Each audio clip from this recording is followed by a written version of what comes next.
Bab 1291. Kemanapun para prajurit berjubah darah itu pergi, darah akan membasahi jubah mereka, dan sungai-sungai darah akan mengalir. Ungkapan itu saja sudah membuktikan betapa menakutkannya mereka. Dari cara pemimpin mereka berbicara kepada Xiang Shaoyun, jelas bahwa mereka tidak akan membiarkannya lolos begitu saja. Pilihan pertama tampak mudah, tetapi itu akan memungkinkan mereka untuk menginjak-injak martabat Xiang Shaoyun, dan Xiang Shaoyun tidak akan lagi bisa mengangkat kepalanya dan bersama Yukaidi di masa depan. Jelas sekali para prajurit berjubah darah itu datang dengan niat jahat. Pilihan kedua pada dasarnya adalah mereka membunuhnya jika dia tidak menerima tuntutan mereka. Tak satu pun dari pilihan itu tampak seperti pilihan yang baik untuk Xiang Shaoyun. Para anggota Overlord Legion sangat marah, tetapi mereka terlalu lemah dibandingkan dengan para prajurit berjubah darah ini. Xiang Shaoyun tersenyum dan bertanya, apakah ada pilihan ketiga?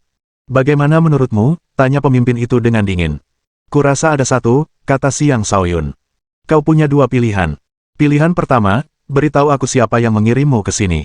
Pilihan kedua, matilah. Haha, sepertinya kalian benar-benar meremehkan kami. Ini akhir perjalanan kalian, kata pemimpin itu sambil tertawa terbahak-bahak. Dia melambaikan tangan kepada orang-orang di belakangnya dan berkata, 18, bunuh dia. Baik, bos, kata prajurit berjubah darah yang paling lemah. Dengan cepat ia menerjang maju, berubah menjadi hantu, dan mengarahkan serangannya ke tenggorokan Xiang Shaoyun. Ia tidak repot-repot mengatakan apapun lagi. Menghunus pedangnya, ia bersiap untuk mengakhiri pertarungan secepat mungkin. Beginilah cara para pendekar berjubah darah selalu beroperasi. Dengan kilatan cahaya, sebuah pedang dan hantu berdarah muncul. Tepat ketika pedang itu hampir mencapai Xiang Shaoyun, dia dengan santai mengangkat tangannya dan menggenggam pedang itu dengan jari-jarinya, membuat pedang itu tidak dapat bergerak 1 inci pun ke depan. Mata Eitin menyipit karena terkejut ketika melihat bahwa serangan dengan hampir seluruh kekuatannya telah dihentikan dengan begitu mudah. Pemimpin itu buru-buru berteriak, mundur, 18. Peringatannya datang terlambat. Xiang Shaoyun mengerahkan sedikit kekuatan dengan tangannya, mematahkan pedang sebelum mengayunkan pedang yang patah itu ke tenggorokan Eitin. Eitin bereaksi seketika. Sebagai seseorang yang telah bertarung dalam pertempuran yang tak terhitung jumlahnya, dia telah mundur begitu Xiang Shaoyun bergerak. Dia yakin dia akan mampu menghindari serangan itu. Sayangnya bagi dia, Xiang Shaoyun jauh lebih cepat. Eitin baru saja bergerak sejauh 3 meter ketika pisau tajam itu menusuk tenggorokannya. Dia berhenti mundur, tangannya mencengkeram tenggorokannya saat dia mencoba menghentikan pendarahan. Namun, lukanya terlalu besar. Seberapapun dia mencoba, dia tidak bisa menghentikan pendarahan. Bajingan! Bekerja sama dan bunuh dia. Pemimpin itu mengamuk. Dia tidak menyangka Xiang Shaoyun sekuat ini. Sebagai penguasa tingkat 4, Xiang Shaoyun langsung membunuh 18. Saat ini, pemimpin itu hanya ingin mencabik-cabik Xiang Shaoyun. Dia tahu bahwa siapapun yang bisa masuk ke salah satu dari 4 akademi akan menjadi jenius di antara para jenius yang mampu melampaui kemampuan mereka.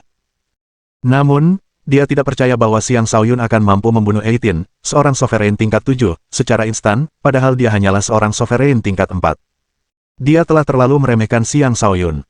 Atas perintahnya, 7 prajurit berjubah darah melangkah maju, melepaskan 7 fondasi jiwa untuk mengepung Xiang Shaoyun dan anggota Legiun Penguasa. Mereka tidak hanya bertujuan untuk membunuh Xiang Shaoyun, tetapi juga bermaksud untuk melenyapkan para pengikutnya. Para anggota Overlord Legion semuanya adalah kultivator jenius yang telah selamat dari alam iblis. Mereka memiliki kemauan baja yang tidak akan membiarkan mereka mudah mengakui kekalahan. Mereka menghunus senjata mereka dan menghadapi 7 penyerang, bertujuan untuk memberikan perlawanan meskipun mereka tidak dapat membantu Xiang Shaoyun. Kau sedang mencari kematian, kata Xiang Shaoyun sambil aura membunuh yang kuat membuncah dalam dirinya. Auranya meledak dari tubuhnya dan berbenturan dengan aura ke-7 penyerang saat ia menghunus pedangnya. Serangannya sederhana. Dengan satu tebasan, ia mengirimkan kilatan ungu yang membelah udara dengan kecepatan yang tak seorang pun bisa bereaksi. Sebelum ke-7 penyerang itu sempat mencapai Xiang Shaoyun, perut mereka terbelah, dan darah berhamburan keluar. Telapak tangan mereka retak saat senjata mereka terlempar dari tangan mereka.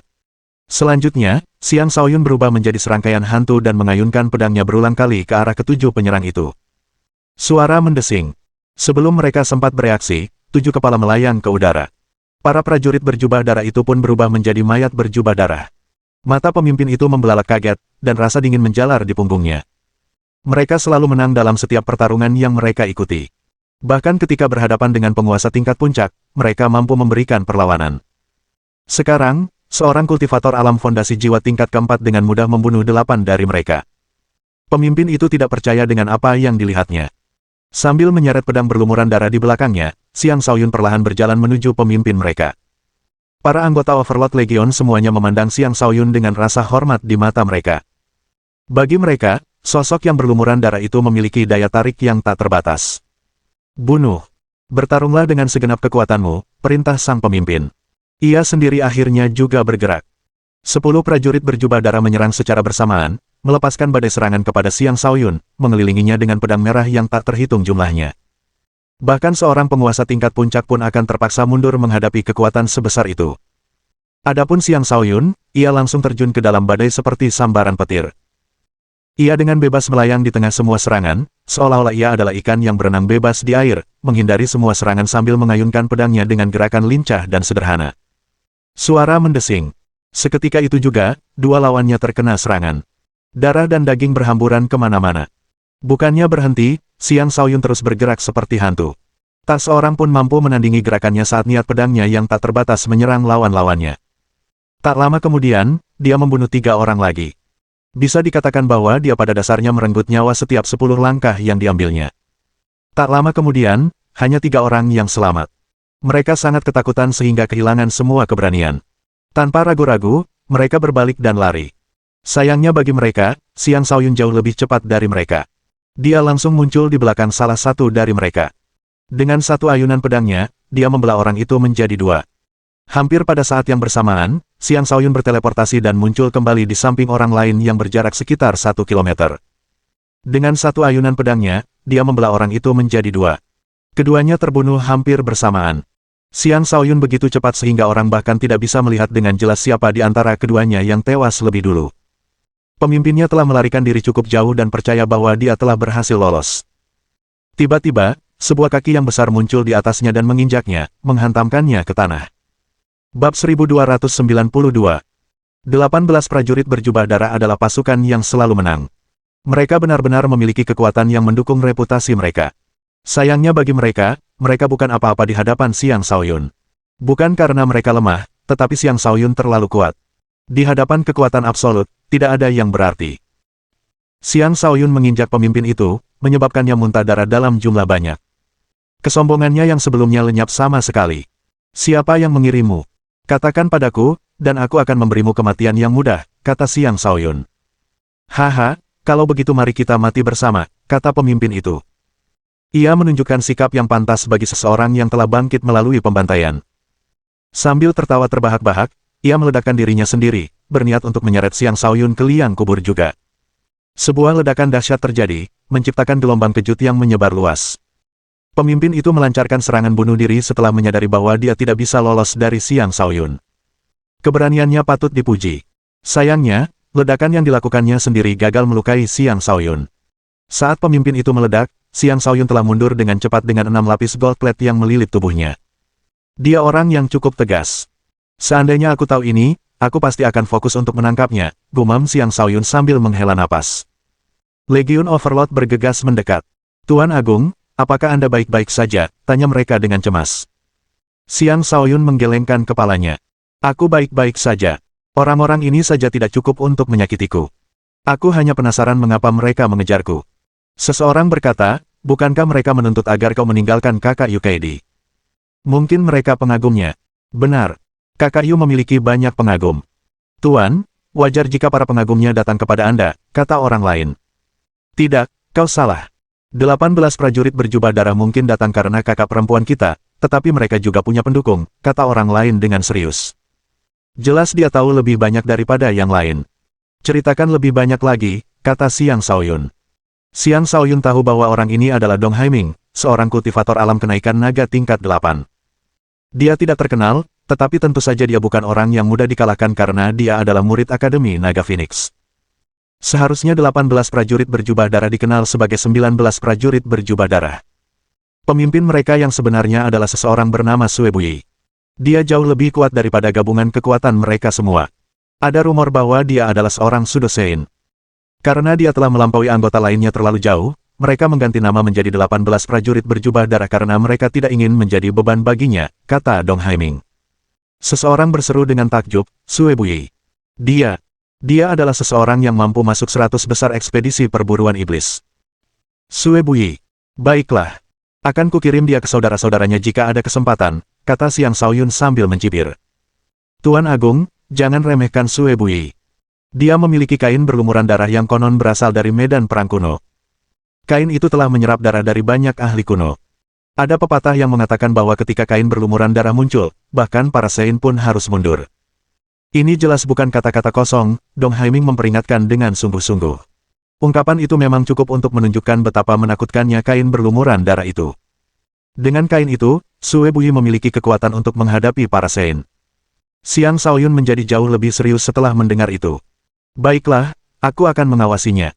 Kuharap dia tidak mengecewakan. Kelompok itu melanjutkan perjalanan kembali ke benteng. Di sepanjang jalan, banyak orang mengenali Xiang Shaoyun. Namun, tidak seorang pun berani membuat masalah untuknya. Lagi pula, tidak semua orang mampu memprovokasinya. Pada saat mereka sampai di benteng, ekspedisi perburuan iblis juga telah berakhir. Mereka yang bisa kembali sebagian besar telah kembali. Mereka yang belum kembali mungkin tidak akan pernah kembali. Tepat ketika Xiang Shaoyun hendak memimpin pasukan Overlord untuk mencari anggota mereka yang lain, sesosok tubuh lincah bergegas menghampirinya. Saat Xiang Shaoyun menoleh, kelembutan terpancar di wajahnya. Sebelum dia sempat berbicara, orang itu melompat ke pelukannya dan memeluknya. Bibir lembutnya langsung menempel di bibirnya. Pemandangan itu mengejutkan bukan hanya anggota Overlord Legion, tetapi juga semua orang di sekitar mereka. Selir iblis yang terkenal itu secara terbuka menunjukkan kasih sayangnya kepada Xiang Shaoyun, itu adalah pernyataan cinta yang sangat berlebihan. Banyak yang meratap sedih, bertanya-tanya mengapa mereka tidak bisa berada di tempat Xiang Shaoyun. Sebagai wanita tercantik nomor 1 di akademinya, selir iblis itu terkenal dan memiliki banyak pengagum. Sekarang setelah dia diambil, banyak hati akan hancur. Sang Overlord benar-benar luar biasa. Dia pada dasarnya adalah panutan, kata seorang anggota Overlord Legion dengan penuh hormat. Siapa anak itu? Dia telah mencuri dewi saya, tanya seseorang dengan marah. Dia pasti bukan selir iblis Xiang Shaoyun yang selama ini dicari, kan? Tanya orang lain. Benar, dia adalah pemimpin kita, Xiang Shaoyun, kata seorang anggota Legiun pemimpin dengan bangga. Ia berbicara dengan lantang, seketika menarik banyak perhatian. Sejumlah aura kuat mulai mendekat dari berbagai arah. Selir iblis, bebaskan penguasa tertinggi, sebuah suara penuh amarah terdengar saat siluet merah muncul. Seorang wanita cantik yang tak tertandingi lainnya telah tiba. Dia tak lain adalah Yu Kaidi. Dia bagaikan bulan yang terang, kecantikannya meresap jauh ke dalam hati setiap orang yang hadir. Tak ada wanita yang bisa dibandingkan dengan keanggunan dan pesonanya yang tak terbatas. Kecantikan selir iblis berbeda dari yang lain. Ia tinggi dan memiliki tubuh yang menggoda. Mengenakan pakaian hitam, ia bagaikan mawar hitam yang dingin dan elegan, mirip seorang permaisuri yang agung. Ia tidak hanya cantik, tetapi juga mendominasi. Semua orang akan merasa rendah diri di hadapannya. Selir iblis mengabaikan Yu Kaidi dan terus mencium Xiang Shaoyun. Tentu saja, Xiang Shaoyun tidak berani melanjutkan kemesraan di depan umum ini. Dia segera melepaskan diri darinya. Jangan main-main. Ada banyak orang di sini. Aku malu, kata Xiang Shaoyun sambil tersenyum malu-malu. Apapun yang dia katakan, karena selir iblis telah secara terbuka menyatakan cintanya padanya, dia tidak akan memperlakukannya dengan buruk. Bahkan kehadiran Yu Kaidi pun tidak bisa mengubah pikirannya. Selir iblis bisa merasakan perhatian Xiang Shaoyun padanya. Dia bersandar padanya seperti seorang gadis kecil yang bahagia dan berkata, tentu, kita akan melanjutkannya saat kita sendirian. Kata-katanya menghancurkan hati banyak pria di sekitar mereka. Jika penguasa akan menghabiskan waktu sendirian dengan seorang wanita, wanita itu hanya bisa aku, kata Yu Kaidi dengan tidak senang. Orang-orang di sekitar mereka hampir pingsan. Langit sungguh tidak adil. Bab 1293. Saat kedua bunga itu mekar, bunga-bunga lain yang tak terhitung jumlahnya meredup. Baik selir iblis maupun Yu Kaidi adalah wanita-wanita cantik luar biasa dengan bakat kultivasi yang menakjubkan. Mereka berdua juga memiliki latar belakang yang kuat, menjadikan mereka wanita sempurna yang didambakan semua pria. Banyak yang tidak bisa menerima kenyataan bahwa keduanya memperebutkan Xiang Shaoyun. Xiang Shaoyun, aku menantangmu. Seorang penguasa tak bisa menahan diri lagi. Ia tak punya cara untuk menarik perhatian kedua dewi itu, tetapi ia merasa Xiang Shaoyun tak punya kelebihan apapun selain penampilannya. Untuk menantang penguasa tertinggi, kau harus melewati aku, sebuah suara tegas terdengar. Siluet putih yang memancarkan aura dingin muncul di hadapan Xiang Shaoyun. Ketika semua orang menoleh, mereka melihat kecantikan lain yang tak tertandingi. Ia memiliki wajah yang cantik dan lembut, kulit yang cerah dan halus, serta tubuh yang sempurna. Bahkan jika dibandingkan dengan Yu Kaidi dan selir iblis, ia tetaplah kecantikan yang mutlak. Wakil komandan, seru para anggota Overlord Legion dengan takjub. Pendatang baru itu tak lain adalah Han Chen Fei. Sejak Xiang Shaoyun terakhir kali melihatnya, dia telah tumbuh lagi. Dia sekarang adalah kultivator alam fondasi jiwa tahap keempat, dan temperamennya tampaknya telah mengalami perubahan total. Ia merasa sangat sedih melihat selir iblis dan Yukai di Berzeng perebutan Xiang Shaoyun, tetapi ia juga tidak ingin mundur begitu saja.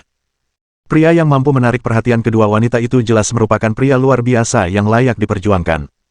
Ia tidak merasa dirinya lebih rendah dari mereka. Wajah cantik, apakah kau akan membiarkan seorang wanita bertarung untukmu? Keluarlah jika kau punya nyali, kata sang penguasa yang melontarkan tantangan itu dengan nada mengejek.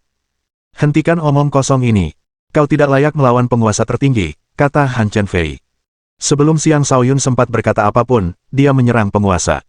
Sebagai kepala istana muda dari Istana Gletser, dia telah mengembangkan energi esnya hingga ke tingkat ekstrim. Aura yang dipancarkannya sangat dingin. Begitu dia bergerak, embun beku menyebar ke seluruh tubuh lawannya, menyebabkan gerakannya menjadi lambat. Itu adalah seorang sovereign tingkat 6, 2 tingkat lebih tinggi dari tingkat kultivasi Han Chen Fei. Namun, menghadapi Han Chen Fei, dia merasa tidak memiliki peluang untuk menang. Rasa takut muncul di dalam hatinya.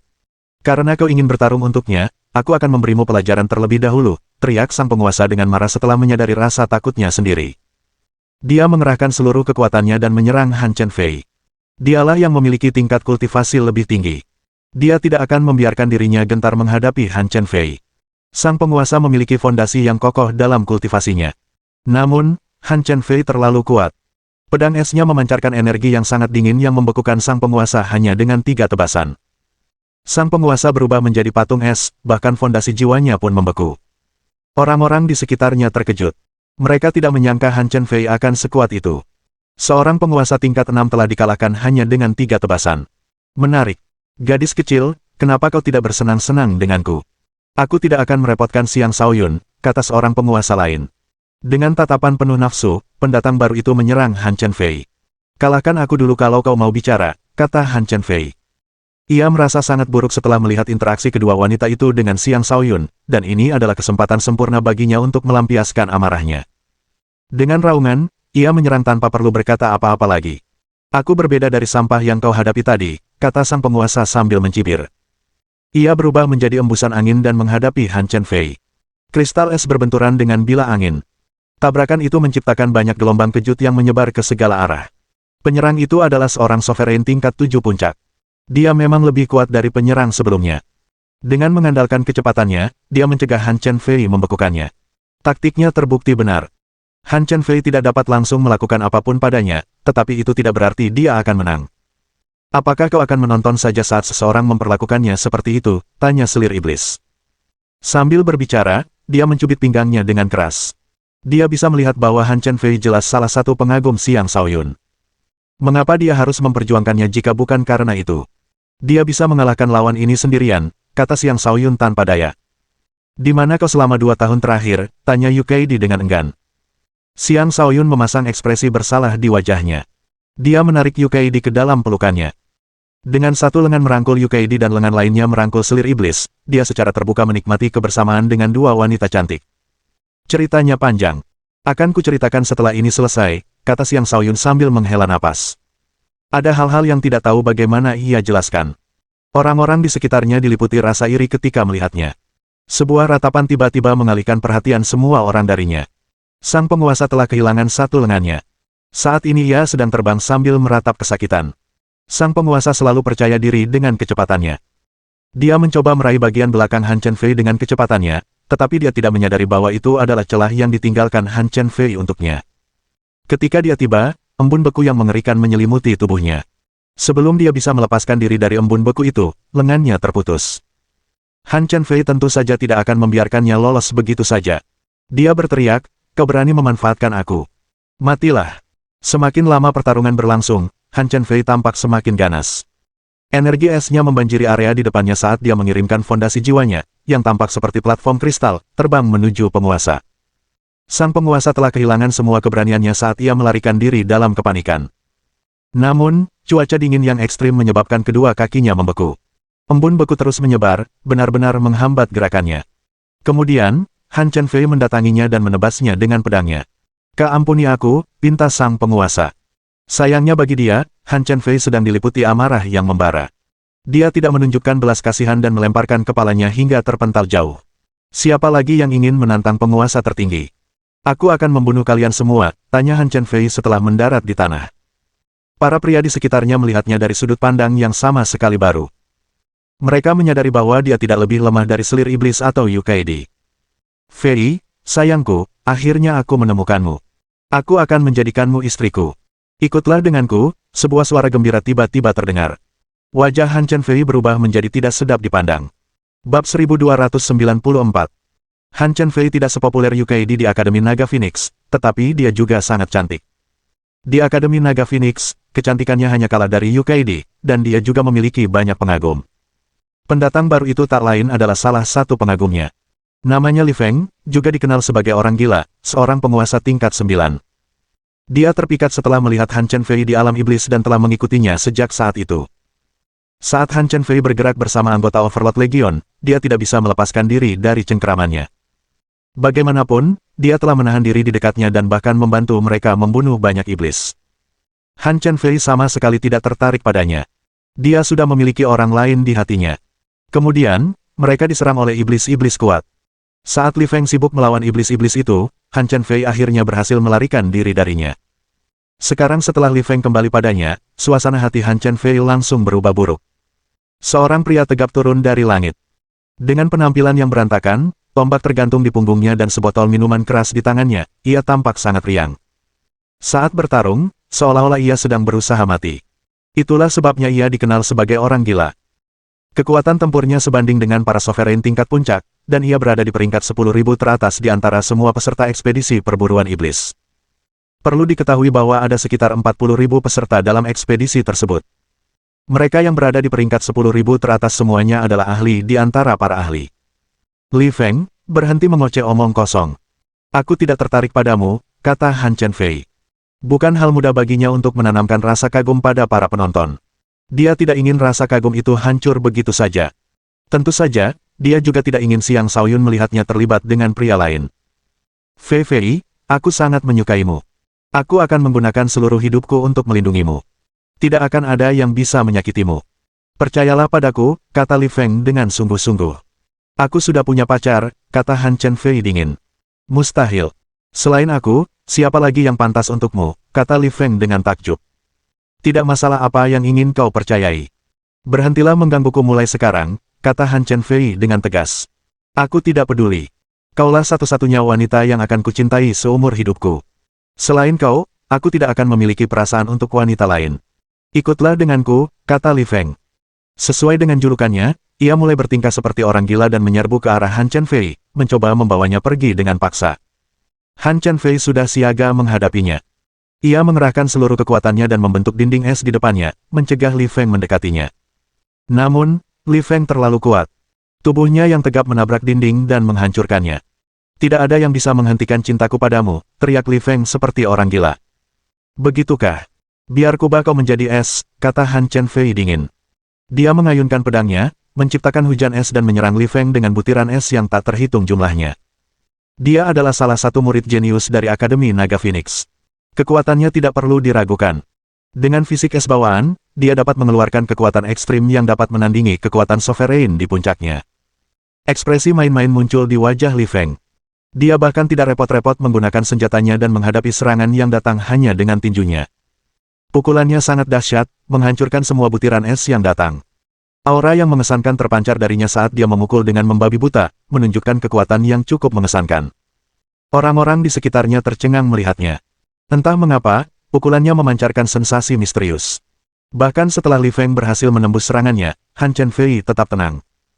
Dia mengubah posisi pedangnya dan mengirimkan gelombang energi dingin yang bergelombang. Membekukan dunia. Saat energinya menyebar, butiran es yang hancur itu terbentuk kembali dan terus melesat ke arah Li Feng. Li Feng mengangkat alisnya dan tertawa terbahak-bahak sambil berkata, serangan berantai yang mengesankan.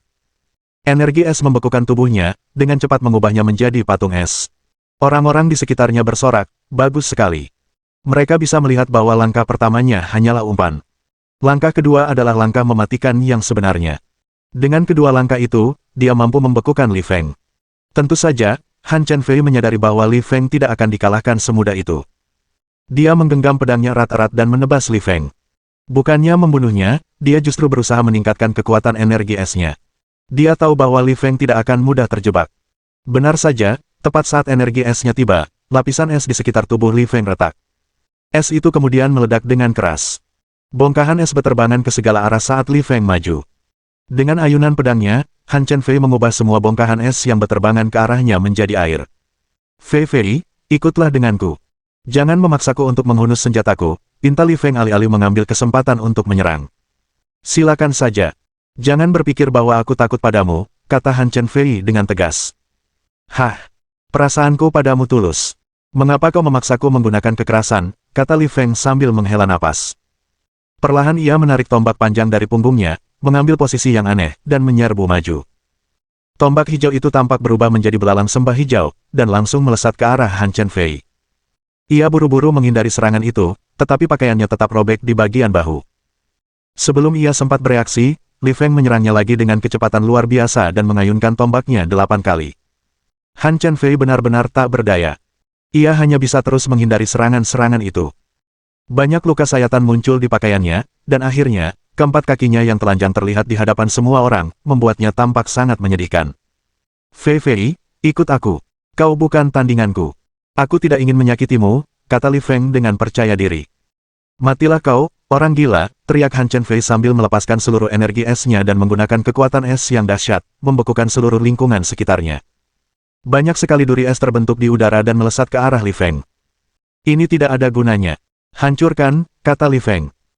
Ekspresi yang sedikit lebih serius terpancar di wajahnya saat dia mengayunkan tombaknya dan menghancurkan banyak sekali duri es. Gelombang kejutnya membuat Han Chen Fei terlempar. Ia berubah menjadi garis hijau saat melesat ke depan, meraih pinggangnya. Terhimpit oleh auranya, ia gagal melarikan diri tepat waktu. Tepat saat lengannya hendak melingkari pinggangnya, sebuah siluet muncul dan memeluknya lebih dulu. Bab 1295.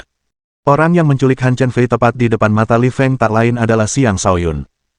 Sambil bersandar pada Xiang Shaoyun dengan tatapan tergila-gila, Han Chen Fei berkata, aku tahu kau akan menyelamatkanku. Karena kau bisa bertarung untukku, kenapa aku tidak bisa menyelamatkanmu, kata Xiang Shaoyun sambil tersenyum tak berdaya. Minggir, aku akan menghadapinya. Dia kemudian mendorong Han Chen Fei ke samping. Li Feng meraung, bajingan. Berani-beraninya kau menyentuh Fei Fei-ku. Kau akan mati. Baginya, Han Chen Fei sudah menjadi wanitanya. Bagaimana mungkin dia membiarkan pria lain menyentuhnya? Dia menyerang tanpa ampun, melayangkan pukulan bertenaga penuh ke depan. Pukulan itu cukup kuat untuk menghancurkan gunung sekalipun menjadi debu. Xiang Shaoyun menghadapi serangan itu secara langsung dan menangkap tinju yang datang di tangannya. Li Feng tidak menyangka Xiang Shaoyun mampu menangkap tinjunya dengan begitu mudah. Para penonton di sekitarnya pun sama terkejutnya. Karena Chen Fei tidak menyukaimu, berhentilah mengganggunya. Tidakkah menurutmu ini sia-sia, kata Xiang Shaoyun. Li Feng mengerutkan kening dan berkata, kau pikir kau siapa? Urusanku bukan urusanmu. Semburan energi keluar dari tubuh Li Feng saat ia mencoba menghantam Xiang Shaoyun. Ia menolak untuk percaya bahwa Xiang Shaoyun lebih kuat darinya. Namun, Xiang Shaoyun tetap tidak terpengaruh ketika energi dari fondasi jiwa 9 lapis Li Feng menghantamnya. Li Feng buru-buru menendang Xiang Shaoyun, mencoba melepaskan diri dari cengkramannya. Namun, Xiang Shaoyun sama sekali mengabaikan tendangan itu dan meraung, sepertinya kau akan terus bertingkah bodoh jika aku tidak memberimu pelajaran. Semburan energi keluar dari tubuh Xiang Shaoyun saat dia mematahkan pergelangan tangan Li Feng. Retakan. Lengan yang sekuat baja itu pun patah. Li Feng berkeringat dingin dan buru-buru menarik kakinya ke belakang. Namun, dia masih tidak mau mundur. Dengan tombak di tangan satunya, dia menusuk Xiang Shaoyun. Xiang Shaoyun tidak memberi kesempatan tombak itu untuk mengenai sasaran, dia menendang perut Li Feng dengan keras. Seperti layang-layang dengan tali yang putus, Li Feng terlempar jauh. Dia menghantam tanah, menciptakan kepulan debu. Para penonton terdiam takjub. Xiang Shaoyun ini seseram ini. Dia mengalahkan Li Feng dengan begitu mudah. Tidak heran dia bisa memenangkan hati selir iblis dan Yu Kaidi. Namanya ditakdirkan untuk menyebar ke seluruh wilayah kekuasaan. Li Feng hanya ceroboh.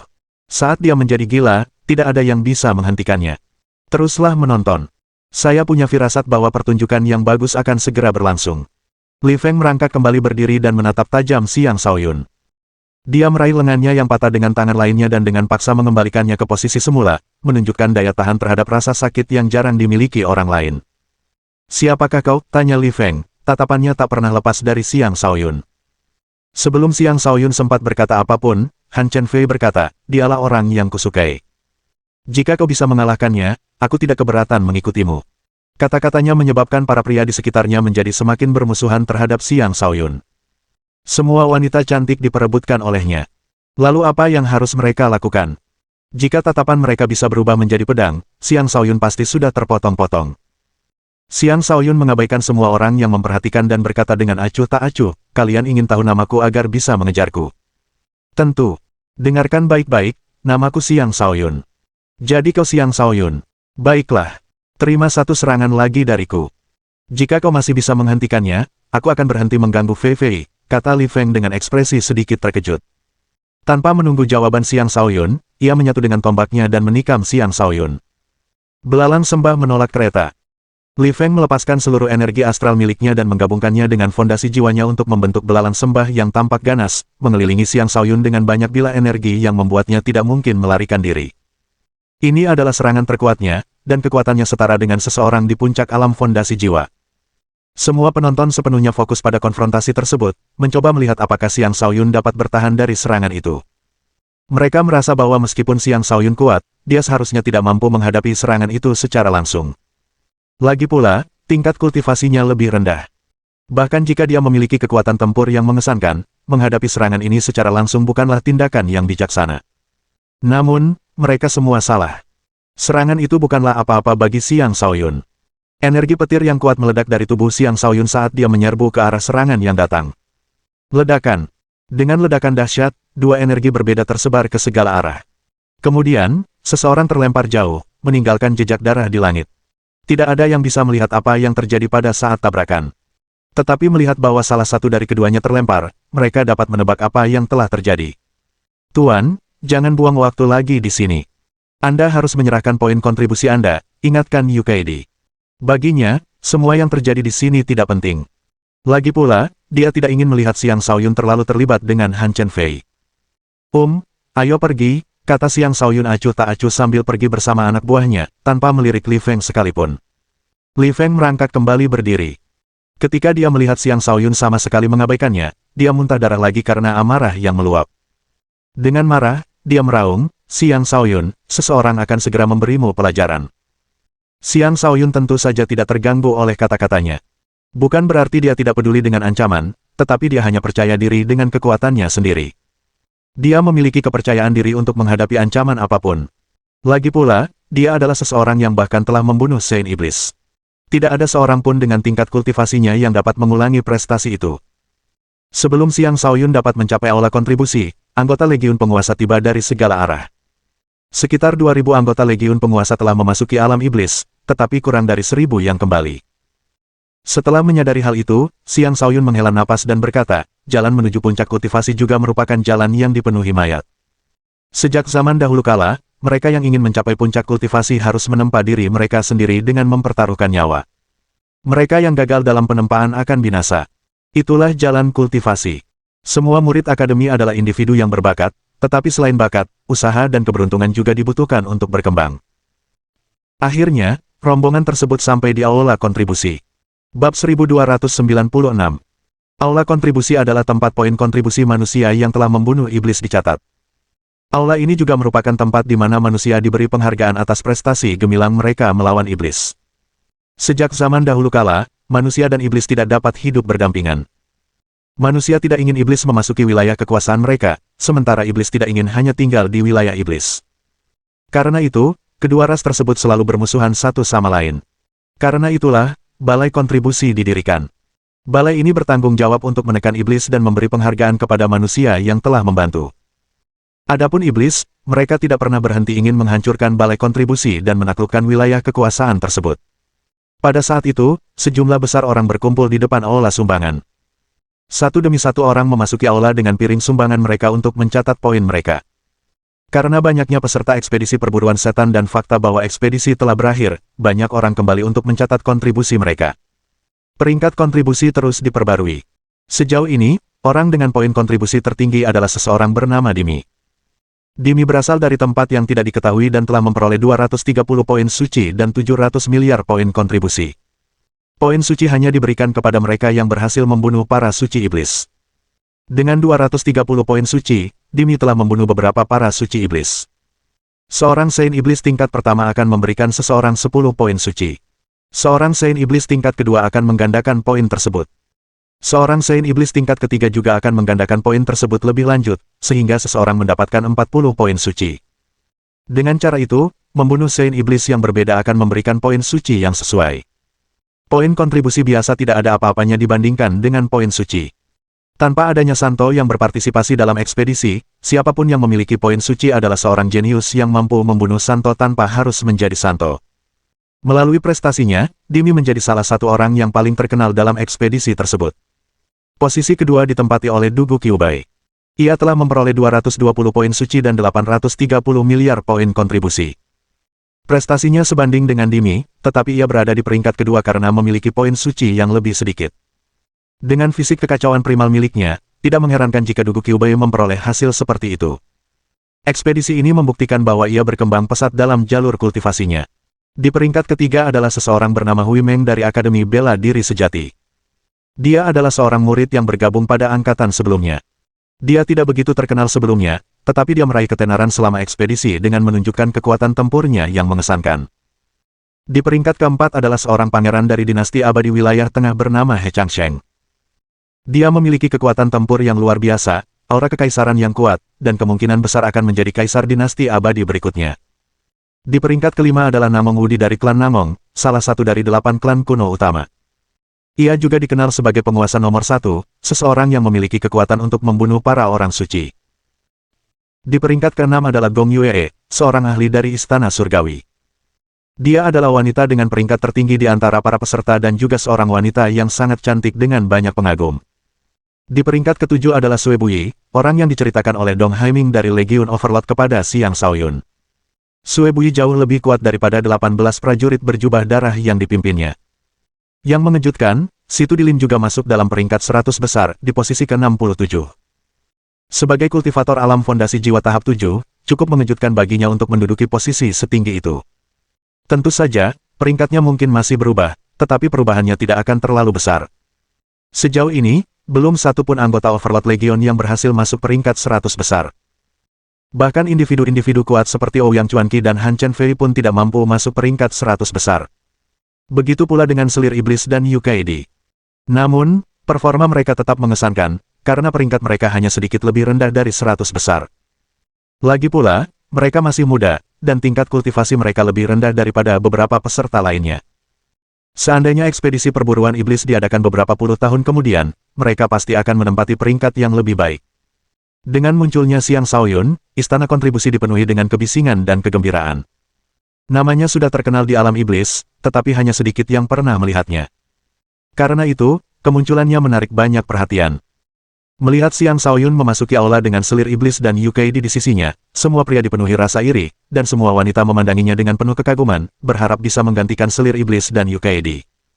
Apapun kekuatannya, siapapun yang melihat Xiang Shaoyun saat ini akan merasa bahwa dia adalah individu yang luar biasa. Hal itu dapat dimengerti, karena Xiang Shaoyun bukan lagi seorang pemuda. Dia telah dewasa, memiliki temperamen luar biasa yang unik baginya. Darah iblis yang mengalir di nadinya juga menambahkan daya tarik yang berbeda padanya, membuatnya sangat menarik bagi banyak wanita. Bisa dikatakan bahwa dia cukup menarik untuk mendapatkan wanita yang tak terhitung jumlahnya hanya dengan lambaian tangannya.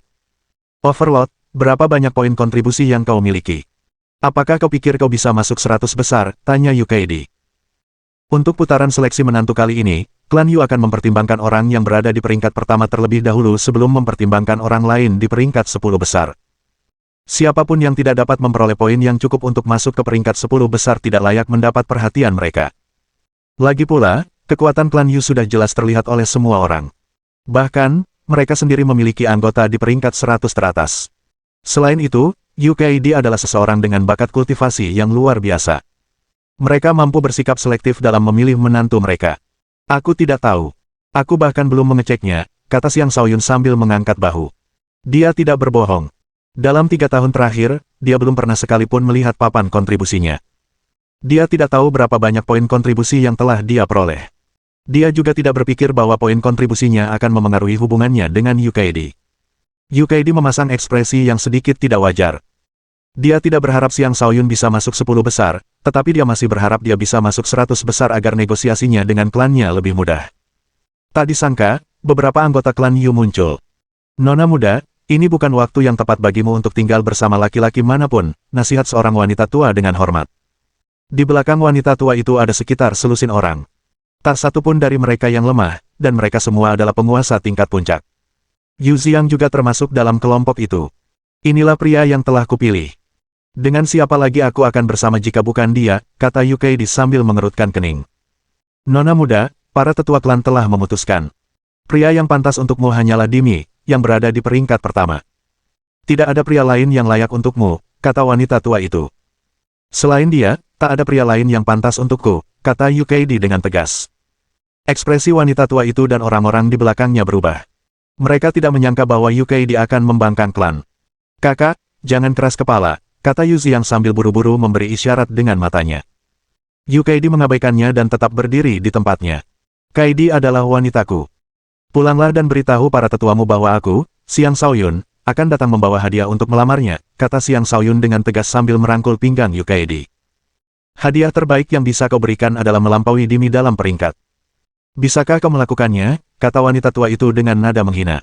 Bab 1297. Wanita tua itu jelas meminta hal yang mustahil dari Xiang Shaoyun. Sebelum Xiang Shaoyun sempat berkata apapun, selir iblis berkata, kau bersikap seolah klan Yumu adalah klan nomor 1 di dunia. Pria yang kupilih, selir iblis, tidak peduli padamu. Pada saat itu, sekelompok orang yang lebih kuat mendekat. Mereka berlutut di hadapan selir iblis dan memberi salam dengan hormat, nona muda pertama. Mereka semua mengenakan pakaian yang sama. Jelas sekali mereka berasal dari organisasi yang sama. Bahkan ada seorang santo yang berpengaruh di antara mereka.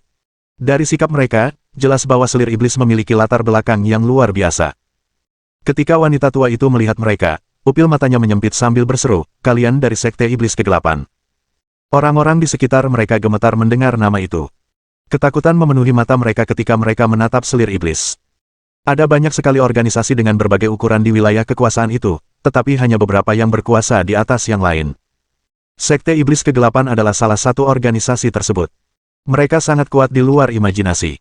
Sebagai sekte yang telah ada sejak zaman kuno, mereka memiliki fondasi yang sangat dalam.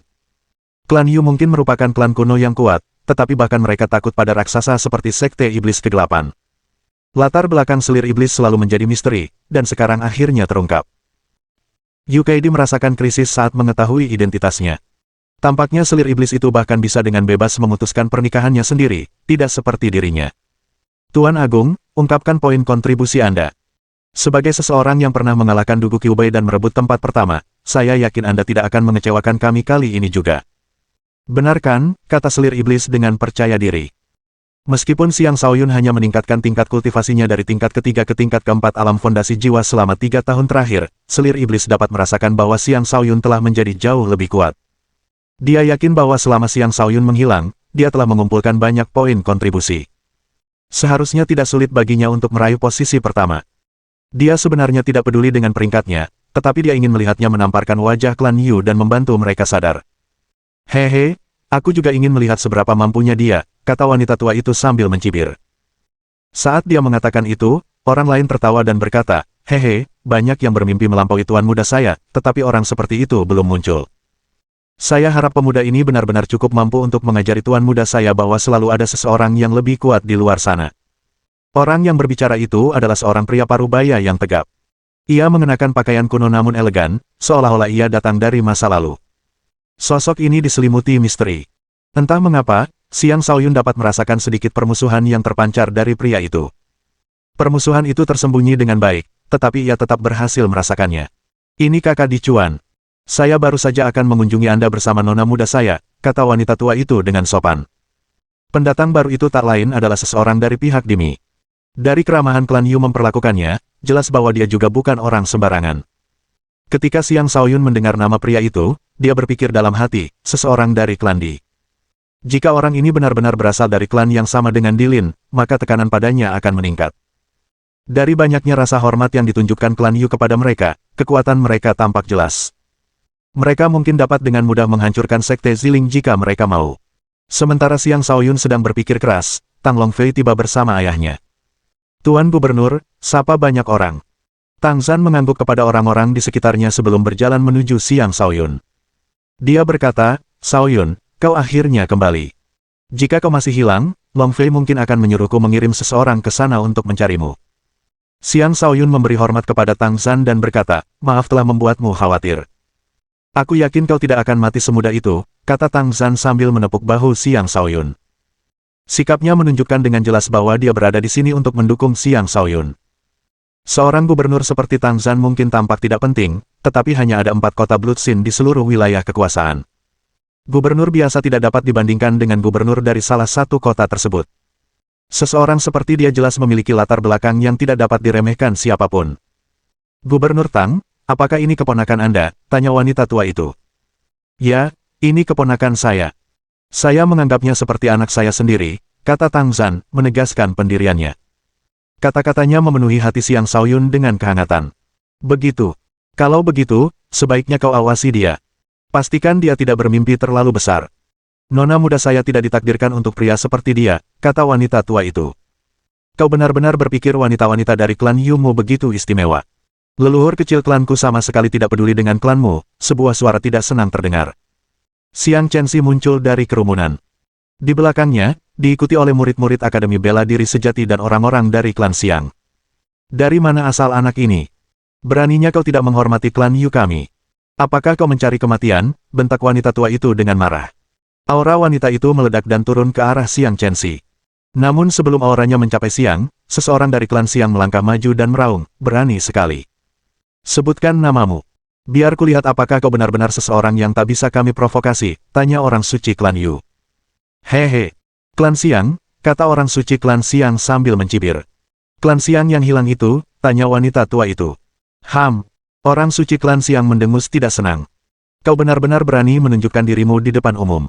Apa kau tidak takut diserang semua orang lagi, kata wanita tua itu dengan nada mengejek.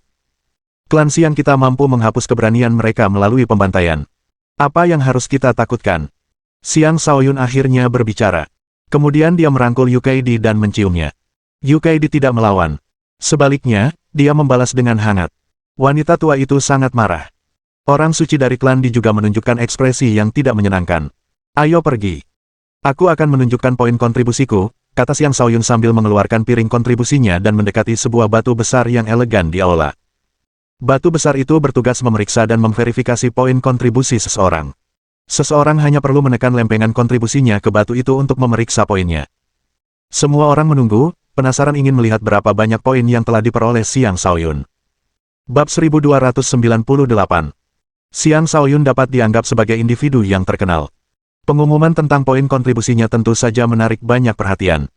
Selain keempat akademi, mereka dari berbagai organisasi lain juga penasaran apakah Xiang Shaoyun dapat memberi mereka kejutan. Yu Kaidi mengepalkan tinjunya erat-erat dengan tatapan penuh harapan di matanya. Dia berharap Xiang Shaoyun bisa masuk 100 besar atau bahkan 50 besar. Hanya dengan begitu dia akan memiliki kepercayaan diri untuk bernegosiasi dengan klannya. Lagi pula, Xiang Shaoyun berada dalam situasi yang mirip dengannya. Mereka berdua masih muda dengan potensi yang tak terbatas. Namun, bahkan yang paling berbakat pun membutuhkan waktu untuk berkembang. Tentu saja, akan lebih baik lagi jika ia bisa masuk 10 besar atau bahkan meraih juara pertama. Selir Iblis dan Han Chen Fei juga menunggu dengan cemas. Sebenarnya tidak terlalu penting bagi mereka berapa banyak poin yang dimiliki Xiang Shaoyun, tetapi masalah ini juga menyangkut harga diri pria mereka. Karena itu, mereka tentu berharap dia memiliki banyak poin. Saat Xiang Shaoyun menekan lempengan kontribusinya ke batu besar itu menyala. 480 miliar poin kontribusi. Semua orang tampak kecewa melihat hasilnya. Wanita tua dari klan Yu itu tertawa terbahak-bahak sambil berkata, haha, ini cukup bagus. Tidak buruk sama sekali. Tapi jika Anda ingin masuk 100 besar dengan ini. Sebelum dia menyelesaikan kata-katanya, batu besar itu kembali bersinar. 16.800 poin suci. Semua orang terksenjing. Sebagian besar dari mereka menggosok mata mereka, bertanya-tanya apakah mereka sedang berhalusinasi. Berapa banyak Saint Iblis yang harus dibunuh untuk mendapatkan 16.800 poin suci? Bahkan seorang Saint pun akan kesulitan mengumpulkan poin sebanyak ini. Hanya jika seseorang cukup kuat untuk membunuh Saint Iblis tingkat lanjut atau bahkan Saint Iblis Agung barulah seseorang dapat dengan mudah mendapatkan poin sebanyak ini. Ini tidak benar. Pasti ada kesalahan, seru wanita tua itu dengan tidak percaya. Bahkan lelaki tua yang berjaga di depan batu besar itu bergumam, apakah benda ini rusak? Tepat saat dia mengatakan itu, prasasti kontribusi itu bersinar terang dan menarik perhatian semua orang di benteng tersebut. Kemudian, nama Xiang Shaoyun muncul di prasasti itu, naik dari bagian paling bawah ke bagian tengah prasasti. Di sana, muncul sederet kata. Prestasi militer Xiang Shaoyun, peringkat ke-9.990.000. Peringkat ke-9.990.000. Itu adalah penempatan yang cukup menarik. Prasasti kontribusi telah berdiri tegak sejak zaman kuno, mencatat pencapaian gemilang umat manusia lintas generasi. Siapapun yang berada di peringkat prasasti tersebut dapat membunuh para santo iblis dan telah membunuh sejumlah dari mereka. Selama bertahun-tahun, semakin banyak nama yang terukir di prasasti tersebut. Di setiap era, pahlawan baru akan muncul, dan nama-nama baru akan menggantikan nama-nama lama di prasasti itu. Posisi Xiang Shaoyun mungkin tampak rendah, tetapi dia hanyalah kultivator alam fondasi jiwa. Seseorang dengan kultivasi seperti itu dan posisi seperti itu belum pernah terjadi sebelumnya dalam sejarah. Prestasi ini saja sudah cukup untuk mengukir namanya dalam catatan sejarah. Astaga, itu benar. Xiang Shaoyun benar-benar mendapatkan peringkat di prasasti kontribusi. Bahkan di Mi pun tak ada apa-apanya dibandingkan dia. Bagaimana dia melakukannya? Dia tidak curang, kan? Benar sekali. Lihat saja tingkat kultivasinya. Bagaimana dia bisa membunuh Saint Iblis? Pasti ada seseorang yang membantunya secara diam-diam. Dia adalah seseorang yang telah memenangkan hati Yukaidi dan selir iblis. Dia jelas bukan orang biasa. Mungkin hari ini adalah hari di mana kekuatannya meningkat. Dia memiliki poin yang cukup untuk mendapatkan tempat pertama dalam ekspedisi. Namun, semakin tinggi pohonnya, semakin banyak angin yang harus dihadapinya. Saya khawatir dia akan menghadapi lebih banyak kesulitan lagi dengan ketenarannya yang baru. Saat semua orang masih tercengang, Xiang Shaoyun menatap lelaki tua yang berdiri di depan batu besar itu dan berkata, jadi, peringkat apa yang bisa saya dapatkan dalam ekspedisi ini dengan poin saya? Nomor 1, kata lelaki tua itu sambil menatap Xiang Shaoyun dalam-dalam. Oh, semudah itu, kata Xiang Shaoyun dengan ekspresi terkejut. Reaksinya membuat banyak orang kesal. Dengan poin yang didapatnya, mustahil dia tidak menduduki peringkat pertama. Orang ini jelas-jelas berpura-pura tidak tahu. Aku tahu kau tidak akan mengecewakan, Tuan Besar, kata Yukaidi dengan penuh semangat. Karena Xiang Shaoyun meraih juara pertama, ia akan dapat dengan mudah menjadi menantu klan Yu. Layak menjadi kekasihku, kata selir iblis dengan bangga. Haha, bagus sekali, Shaoyun. Ayo, minum bersama pamanmu untuk merayakan ini, kata Tang Zhan sambil tertawa terbahak-bahak.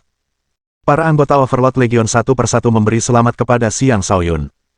Mereka semua merasa senang untuknya. Adapun wanita tua dari klan Yu, dia memiliki ekspresi yang sangat tidak menyenangkan, seolah-olah seseorang telah memberinya makan lalat mati. Nona muda, ayo pergi. Klan akan memutuskan pernikahanmu, kata wanita tua itu. Dia tidak ingin berlama-lama di sekitar prasasti itu.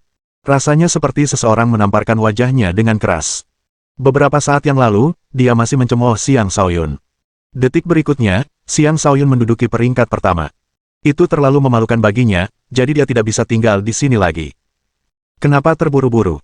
Kukira kau bilang hadiah terbaik yang bisa kuberikan untuk klan Yu adalah meraih juara pertama. Sekarang kau boleh kembali dan memberitahu orang-orang di klanmu bahwa aku, Xiang Shaoyun, telah resmi mengirimkan hadiah pertunanganku, kata Xiang Shaoyun. Wanita tua itu tetap teguh, aku tidak tahu bagaimana kau mendapatkan poin-poin itu, tapi aku yakin kau curang. Bagaimana kau bisa mengalahkan iblis suci dengan tingkat kultivasi alam fondasi jiwa tahap keempatmu? Jangan terlalu percaya diri. Penyihir tua, apakah kau meremehkan suamiku? Tanya selir iblis dengan tidak senang. Kau berani memarahiku. Apa kau mau mulutmu dicabik-cabik? Bentak wanita tua itu. Tentu. Silakan coba. Mari kita lihat mulut siapa yang akan robek lebih dulu, kata pria di samping selir iblis sambil melangkah maju. Baiklah, tidak ada gunanya berdebat di sini. Ekspedisi ini belum resmi berakhir. Bahkan jika ekspedisi telah berakhir, kita masih perlu melihat siapa yang dapat mencapai alam suci terlebih dahulu. Jangan batasi pandanganmu hanya pada masa kini. Kita juga perlu melihat masa depan, kata Dicuan. Jelas sekali apa maksudnya. Pada dasarnya dia mengatakan bahwa ini hanyalah kemenangan sementara bagi Xiang Shaoyun. Dalam jangka panjang, Xiang Shaoyun mungkin tidak akan mampu mencapai tingkat kultivasi yang lebih tinggi. Benar sekali. Leluhur kecil kita ini sangat berbakat. Dia pasti akan mencapai puncak kultivasi di masa depan, kata orang suci klan Xiang. Haha, tidak diragukan lagi bahwa Xiang Shaoyun akan menjadi juara ekspedisi ini. Di masa depan, dia pasti akan melampaui semua orang lain juga, kata Tang Zhan. Bahkan alam suci hanyalah sebagian dari perjalananku. Tujuanku adalah mencapai alam dewa, demikian Xiang Shaoyun menyatakan dengan penuh percaya diri. Bab 1299. Xiang Shaoyun telah lama menjaga profil rendah. Ia tidak lagi berniat untuk terus melakukannya. Dengan dukungan dari klan Xiang dan Tang Zhan, ia akan dipandang rendah jika tetap diam. Haha, orang-orang bodoh ternyata sangat berani, kata Dicuan sambil mencibir sebelum pergi. Wanita tua itu juga pergi bersama Yu Kaidi. Awalnya, Yu Kaidi ingin menolak, tetapi Xiang Shaoyun memberi isyarat padanya dengan tatapan matanya agar dia pergi. Mereka masih membutuhkan lebih banyak waktu sebelum mereka bisa bersama secara resmi. Kumpulkan semua orang dari Legion Overlord. Mari kita minum sepuasnya, kata Xiang Shaoyun. Ya, ayo minum, jawab orang-orang dari Legion Overlord. Tidak ada seorang pun yang bisa mengancam posisi Xiang Shaoyun dalam peringkat. Ini patut dirayakan. Melihat Xiang Shaoyun yang tampak gembira, Tang Zhan berkata dengan puas, kakak Zhan pasti akan tersenyum lebar jika melihat betapa hebatnya putranya. Saat Xiang Shaoyun sedang minum bersama pasukan Overlord, namanya menyebar ke seluruh benteng. Tak lama kemudian, namanya juga akan bergema di seluruh dunia. Adapun Yu Kaidi, dia telah bergabung kembali dengan kelompok klan Yu bersama wanita tua itu. Kota Bloodsin ini terletak di Gurun Barat. Adapun klan Yu, mereka menduduki provinsi terbesar di Gurun Barat. Dengan demikian, mereka juga memiliki kekuatan yang cukup besar di dalam kota tersebut. Untuk ekspedisi ini, mereka telah mengirim banyak anggota mereka untuk ditempa. Beberapa anggota klan mereka berhasil masuk dalam peringkat 100 teratas, dan merekalah yang memiliki kesempatan untuk menjadi Sein di masa depan. Di antara kelompok klan Yu terdapat seorang wanita muda yang sangat anggun. Ia sangat cantik, seolah-olah ia adalah bintang paling terang di langit. Dengan kehadirannya yang begitu agung, tak seorang pun berani menatap langsung ke matanya. Dia adalah Yu Huayan, anggota penting dari klan Yu. Arti namanya adalah mempesona dan cantik, dan penampilannya pun sesuai dengan namanya. Karena pembawaannya yang mulia, dia juga dikenal sebagai ratu. Sebagai seseorang yang telah setengah langkah memasuki alam kelahiran kembali, Ratu Yu bukan lagi seorang gadis muda. Namun, dia masih tampak lembut dan muda, seolah-olah berlalunya waktu tidak meninggalkan jejak apapun di wajahnya. Yu Kaidi dibawa ke hadapannya. Di sampingnya, wanita tua itu dengan hati-hati menceritakan semua yang telah terjadi sebelumnya. Yu Huayan mendengarkan sambil perlahan memainkan tangkai bunga di tangannya, merobek kelopaknya satu demi satu. Ia sangat mempesona dan cantik, namun tak seorang pun pria berani bermimpi untuk mendapatkannya. Bibi, aku akan memutuskan sendiri soal pernikahanku. Aku tidak ingin klan ikut campur dalam hal ini, kata Yu Kaidi dengan sungguh-sungguh. Nona muda, jangan keras kepala. Saya pribadi pernah bertemu Dimi sebelumnya. Dia adalah pemuda yang luar biasa, jauh lebih baik daripada Xiang Shaoyun. Selain itu, klan Di akan segera mengakhiri pengasingan mereka.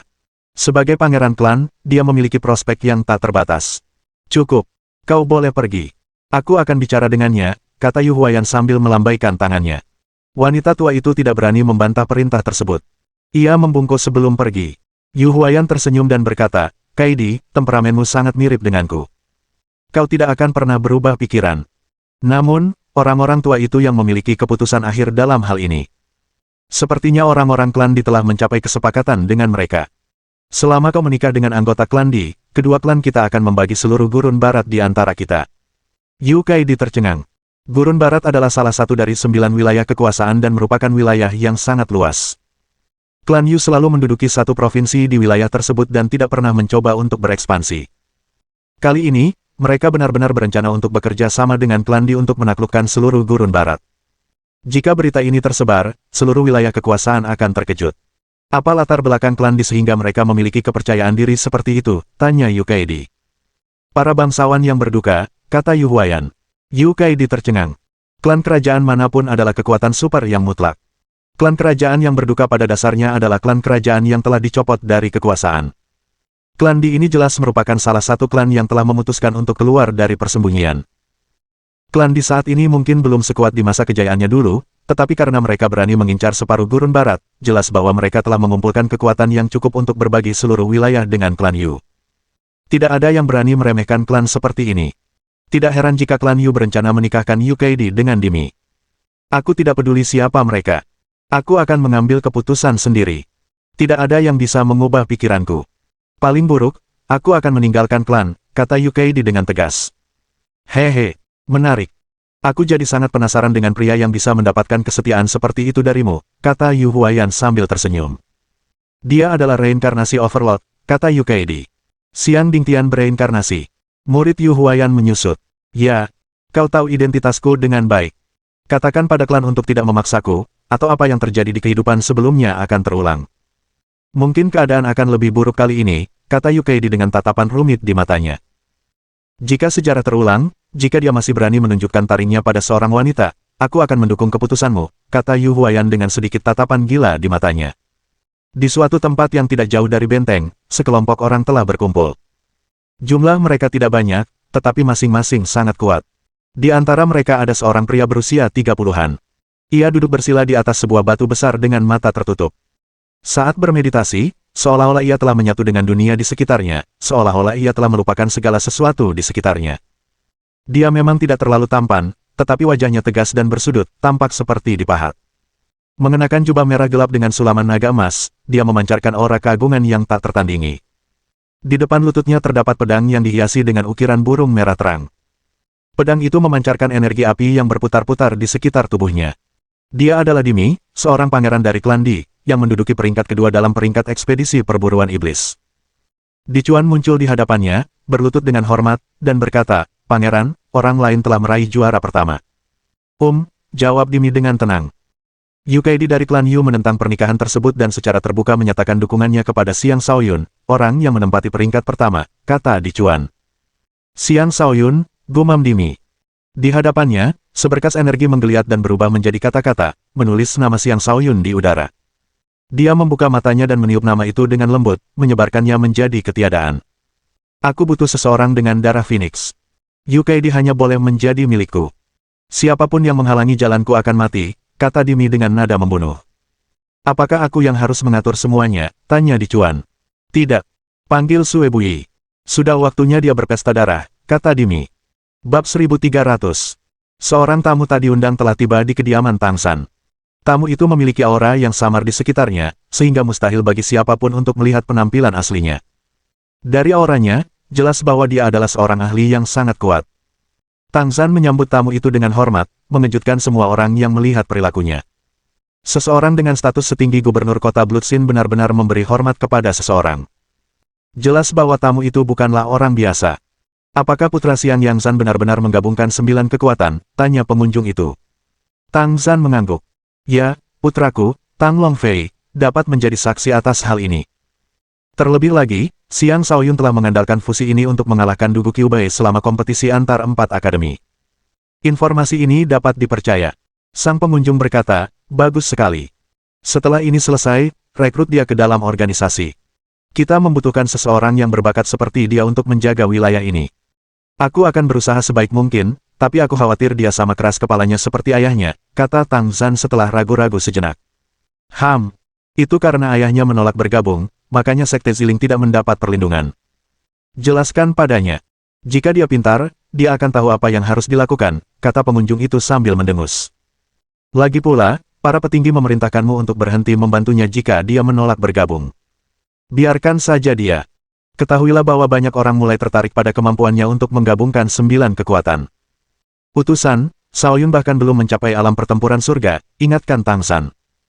Untuk bergabung dengan organisasi mereka, seseorang setidaknya harus menjadi kultivator alam pertempuran surga. Dia mencoba membujuk pengunjung itu agar tidak terlalu keras terhadap Xiang Shaoyun. Aku tahu kau ingin melindunginya, tapi kekacauan akan datang. Kita butuh anggota baru di organisasi ini. Dengan bakat anak itu, seperti Dugu Qiubai, dia memenuhi syarat untuk bergabung. Kau tahu betul bahwa tidak sembarang orang bisa bergabung dengan kita, kata tamu itu dengan serius sebelum pergi tanpa menimbulkan suara. Setelah tamu itu pergi, Tang San menegakkan punggungnya. Dengan tatapan rumit di matanya, dia menghela napas dalam hati, semoga Shaoyun tidak sekeras kepala itu. Organisasi misterius di baliknya adalah alasan mengapa Tang San bisa menjadi gubernur kota Bloodsin. Hanya organisasi-organisasi paling kuat yang menyadari hal itu. Tidak ada orang lain yang mengetahui asal-usul organisasi misterius tersebut. Di antara kelompok Sekte Iblis Kegelapan, seorang pria parubaya yang tegap sedang menemui selir iblis. Pria parubaya itu memiliki aura gagah berani. Hanya dengan berdiri di sana, dia memberikan tekanan tak berwujud kepada semua orang di sekitarnya, seolah-olah dia adalah gunung yang tak tertembus. Paman. Selir iblis memberi hormat kepada pria parubaya itu. Pria parubaya itu tak lain adalah paman selir iblis, Mobukun, seorang ahli tentang orang suci agung. Ji, ku dengar kau sudah menemukan pasangan. Kenapa kau belum mengenalkannya pada pamanmu? Tanya Mo Bukun sambil tersenyum ramah. Kurasa kau sudah tahu tentang dia.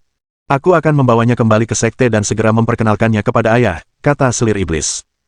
Kau memang pantas menjadi keponakanku. Kau tidak takut menunjukkan cinta atau bencimu. Anak itu benar-benar beruntung memiliki wanita sepertimu, kata Mo Bukun sambil tersenyum. Wajahnya berubah serius saat ia melanjutkan, karena kau telah mengakuinya, sekte tidak akan ikut campur. Namun, anak itu tampaknya cukup playboy. Keponakanku, apakah kau yakin bisa mengendalikannya? Aku tidak bisa. Tapi jika dia adalah seseorang yang bisa kujinakkan, dia tidak akan layak menjadi suamiku. Aku yakin dia akan mengurus urusannya dengan baik, jawab selir iblis. Baiklah. Asalkan kau bisa menerimanya, tidak ada yang penting. Setelah ini selesai, bawa dia kembali untuk bertemu ayahmu, kata Mo Bukun. Tapi ku dengar anak-anak dari klan Namong dan Sekte Gu tidak akan melepaskanmu. Aku penasaran apakah anak itu bisa menahan tekanan dari mereka berdua. Jika mereka berani mencoba macam-macam terhadapnya, mereka hanya akan mempermalukan diri mereka sendiri, kata selir iblis dengan percaya diri. Dalam sekejap mata, 7 hari berlalu.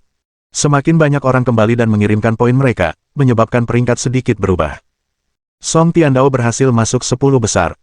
Dengan tingkat kultivasinya di alam fondasi jiwa tahap 6, hasilnya mengejutkan banyak orang. Dia benar-benar seorang kultivator yang sangat berbakat. Latar belakangnya juga terungkap. Dia sebenarnya berasal dari cabang utama klan Song. Sebelumnya, klan Yu bermaksud menikahkan Yu Keidi dengan klan Song. Namun, kemunculan tiba-tiba klan Di mengubah pikiran klan Yu. Lagi pula, mereka juga memiliki wanita muda lain yang sudah cukup umur untuk menikah. Mereka berencana menikahkan Song Tiandao dengan orang lain. Namun, Song Tiandao menolak tawaran itu tanpa ragu-ragu, menempatkan klan Yu dalam posisi yang canggung. Mereka menyadari bahwa mereka mungkin telah terlalu serakah, jadi mereka membatalkan pernikahan dengan klan Song. Sebaliknya, mereka lebih fokus pada aliansi mereka dengan klan Di, berharap untuk segera menyelesaikan pernikahan Dimi dan Yu Keidi. Selama 7 hari terakhir, selain minum-minum dengan Overlord Legion, Xiang Shaoyun juga menghabiskan banyak waktu mengobrol dengan mereka. Min Rurou, Xia Liu Hui, Liang Zuangmin, Wu Zijun, dan Min Rurou juga telah kembali. Jiang Qi juga kembali bersama mereka. Ketika Xiang Shaoyun melihat senyum kaku di wajah Jiang Qi, dia menduga sesuatu yang buruk pasti telah terjadi pada orang-orang yang bepergian bersamanya. Benar saja, ia mendapat kabar dari Xia Liu Hui bahwa Huruhai bergabung dengan beberapa kultivator lain dan pergi memburu Jiang Qi. Ia berhasil melarikan diri dengan luka serius dan mundur ke lapisan kedua, di mana ia bertemu dengan kelompok Xia Liu Hui. Mereka memutuskan untuk kembali bersamanya. Agak bingung, Xiang Shaoyun bertanya kepada Jiang Qi, Huruhai tidak terlalu kuat. Bagaimana dia bisa membahayakan kelompokmu? Dia berhasil bergabung dengan kelompok ahli, yang sepupunya juga termasuk di dalamnya. Mereka bahkan telah mempermalukan Luo Ying sebelum membunuhnya. Jika aku lebih lambat lagi, aku akan mengalami nasib yang sama, kata Jiang Qi dengan sedih dan marah. Aku akan memberitahu para tetua. Aku tidak akan membiarkan ini begitu saja. Orang seperti dia tidak pantas hidup, kata Xiang Shaoyun. Kemudian dia menatap ke depan, dan tatapan main-main muncul di matanya. Sungguh kebetulan. Orang ini cukup pemberani. Jiang Qi menoleh dan langsung berteriak dengan penuh amarah, Huruhai, kau pantas mati. Orang yang berjalan ke arah mereka tak lain adalah Huruhai. Mohon dukungan dari omom ante-ante sekalian, buat subscribe atau sharekan novel Mimin ke Facebook kalian, agar channel Mimin bisa terus berkembang. Dengan begitu, Mimin bisa lebih semangat untuk up novel seru lain ke depannya. Buat teman-teman yang sudah subscribe dan sharekan novel Mimin, Mimin ucapkan terima kasih sebanyak-banyaknya. Sekiranya teman-teman menghadapi masalah video diputar dalam bahasa Inggris, coba tukar kepada bahasa Indonesia original melalui cara ini. Semasa mendengarkan, pencet tombol setting di atas kanan video, pilih audio track dan tukar bahasa.